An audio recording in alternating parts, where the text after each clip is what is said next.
This is David Bortz. This is his mother, Marie. His brother behind me is Matthew, and next to him is Stephen. And my name is Phil. I remember being at baseball practice, and I was playing catcher that day, so if you know baseball, the catcher takes a lot of ground balls, he gets his knees in front of him, he stops the balls. So there's a lot of contact going on with your shins and your legs area. So I remember when we went home from baseball practice and I'm taking all my stuff off and shedding my equipment, I remember pulling my baseball pant leg up, and I saw that my entire leg was covered in bruises. And there was more black and blue color than there was normal skin color. I thought, thinking that it was from your catcher's equipment because you were a catcher from your team, and that's what I chalked it up to. And then discovered all the rash that was broken out on your chest. You were flat on your back and not wanting to do anything and motionless, and couldn't get you to even move off the couch. But I'm the type of kid who nothing really was going to slow me down at all. My mom always told me I burned the candle from both ends. So I did what any normal kid would do when he comes home. I immediately called one of my friends to hang out. And I remember my mom had to drop me off, of course. I was 10 years old. And on our way there, I had to stop the car and get out and throw up. And I remember that was, really strange because, when you're, not feeling like you have a fever or anything, that's definitely, it's not normal. So that was a little scary, but we just shook it off, and I went there, and I went to the friend's house. At the friend's house, we're, trying to play and we're trying to do things, and I remember just being so weak where it was hard to lift your arms up, it was hard to walk, and I collapsed. I remember when he got sick. I remember them not knowing exactly what was wrong at first and having to do all sorts of tests. Tests went on all day long, and it was around 5 o'clock in the evening, 4 o'clock, 5 o'clock in the evening when the doctor came in after he had MRI, CAT scans, blood work. She brought me out of his room and told me that their diagnosis was ALL leukemia, and it was a T-cell form of leukemia. That night we went down to the hospital immediately, and I remember they ran the tests multiple times to make sure that they were accurate and correct. It was almost like an out-of-body experience. I just couldn't believe what she was saying to me, and I was just in shock. I think I was up at school actually when I found out, exactly what was going on, and then of course came home to see you guys, finishing up with the wrestling thing and then going to the hospital from there. I specifically remember my dad coming home, and he yelled for me to come upstairs, and I came upstairs, and I could see the seriousness on his face, and it's not often you see my dad on the verge of crying.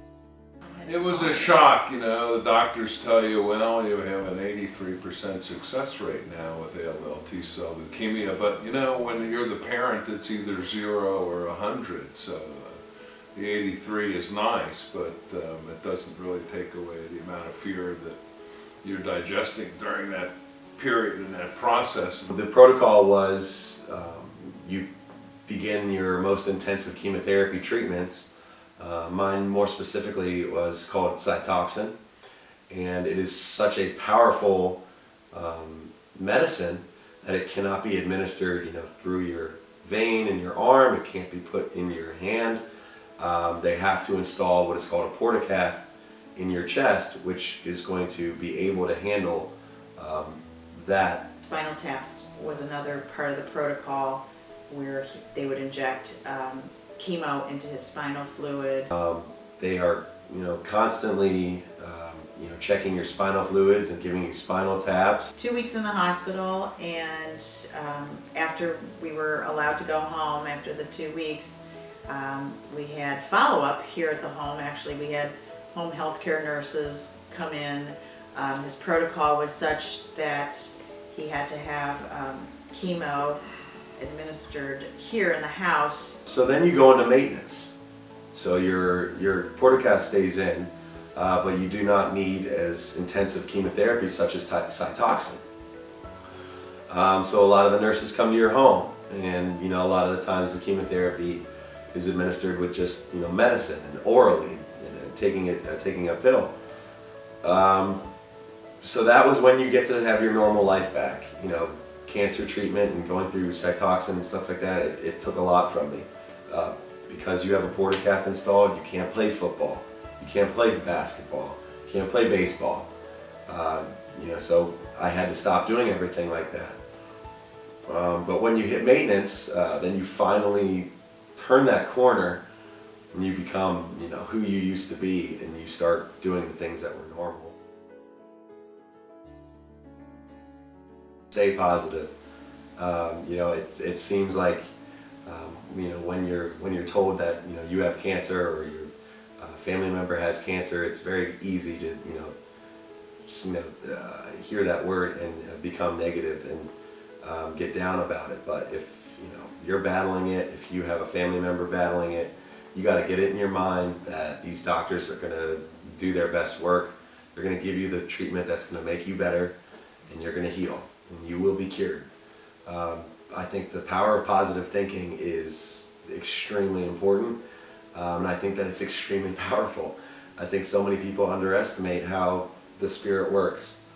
Not everything, I don't think that absolutely everything is just cause and effect. I think there's a lot to do with luck and attitude, and I think that you got to believe that you're going to be cured. And that positive outlook, goes a long way to giving you a positive attitude, a positive outlook on your treatment, and the ability to know that you're going to be okay. My name is David Bortz, and I am running for the Leukemia Lymphoma Society's Man of the Year for 2016. I am counting on all my friends, my family, and my colleagues to join together and donate what they can to the Leukemia Lymphoma Society towards my campaign, because every dollar goes towards the fight against blood cancers, and we're making sure the doctors have what they need to do battle with cancer and to cure it. We can be the generation that cures cancer. I know that we are right around the corner, and that we can do this. So together, let's cure cancer. Thank you.